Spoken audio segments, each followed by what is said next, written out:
السلام عليكم بنات، كدايرين؟ لاباس عليكم؟ نتمنى تكونوا بخير وعلى خير.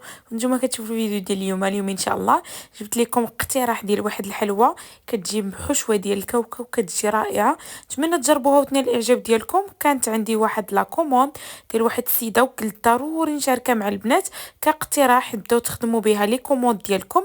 غنشارك معكم الثمن وكل شيء، جميع التفاصيل غتلقاوها في هذا الفيديو ان شاء الله. كتجي شيشه والاهم لذيذه بزاف وكتذوب ذوبان في اليد قبل الفم.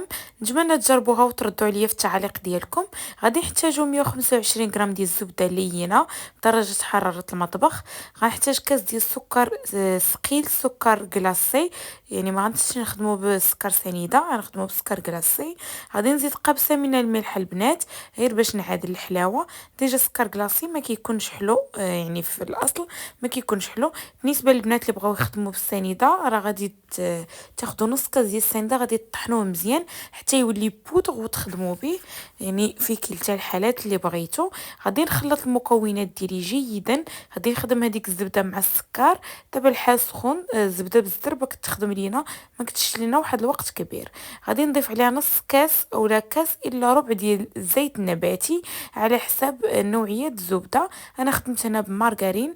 المهم نتوما الا خدمتو بالزبده النوعيه جيده راه غادي ديروا غير ربع كاس ولا نصف كاس، يعني ما غاديش ديروا كاس الا ربع. غادي نرجع نخدم المكونات ديالي جيدا حتى نتحصل على واحد البوماد على هذا الشكل اللي كتشوفوا هنا. غادي نزيد جوج ديال البيضات حجم متوسط، وغادي نرجع نخلط المكونات ديالي جيدا حتى غينسجموا ليا هاد العناصر مع بعضهم، يعني نتحصل على واحد الخليط متجانس ولين، والمكونات متداخله مع بعضياتها ما تكونش يعني مفرقه. غادي نخلط مزيان على الشكل. غادي نزيد ملعقه صغيره معمرش مزيان ديال الفاني ليكيد ولا الفاني بودر ولا السكر فاني، المهم اللي متوفر عندكم. بالنسبه لخميره الحلوى غادي نضيف ملعقه صغيره ممسوحه ما يعادل 4 ديال الغرام، يعني نصف علبه ديال 8 غرام. غادي نخدم بالنص ديالها.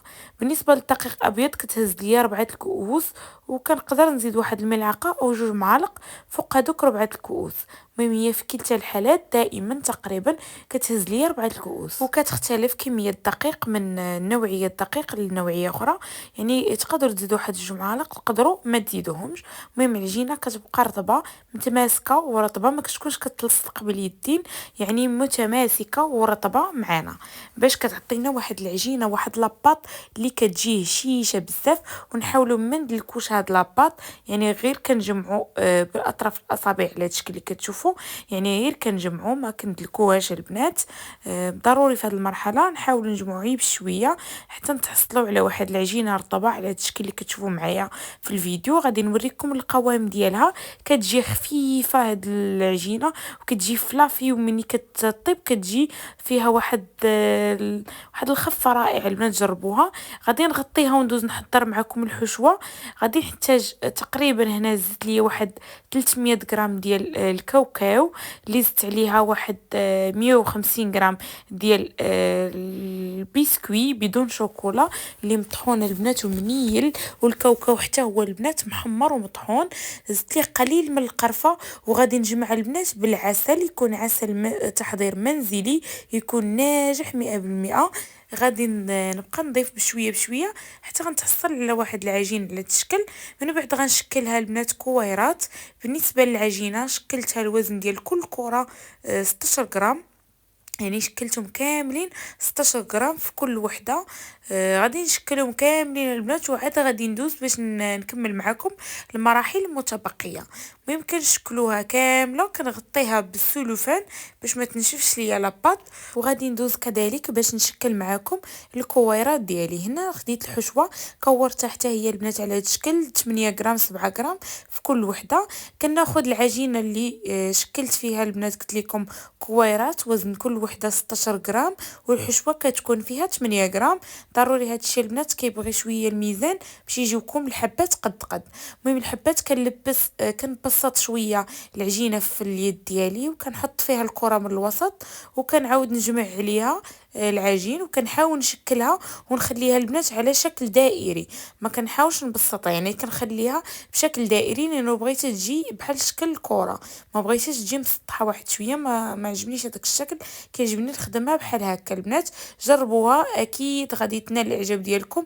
انا هذه معتمده عندي مع الكليان بشكل جديد، ما صراحه ما كنشوفش انه شي حلاويه خدمتها من قبل، وهذا قليل فين كيخدموها ولا قليل اللي كيعرفها.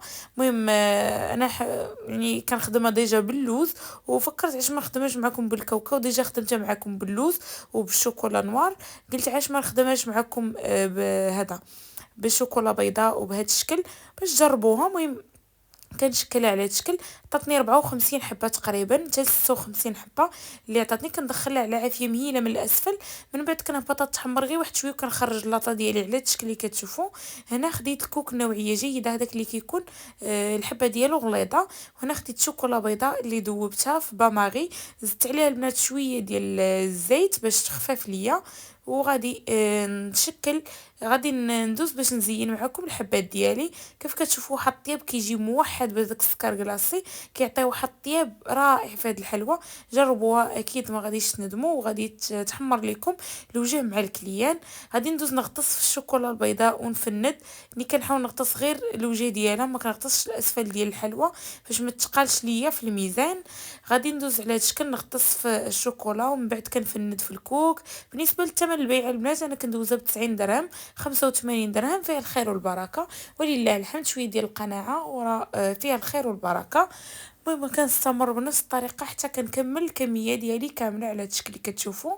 يعني سهله وبسيطه، كتعطينا كميه كبيره واقتصاديه بزاف، وكتعطينا واحد النتيجه. البنات جربوها، انا اكيد غادي تجربوها، غادي ترحموني عليها، رائعه وغادي تحمر لكم الوجه مع الكليان.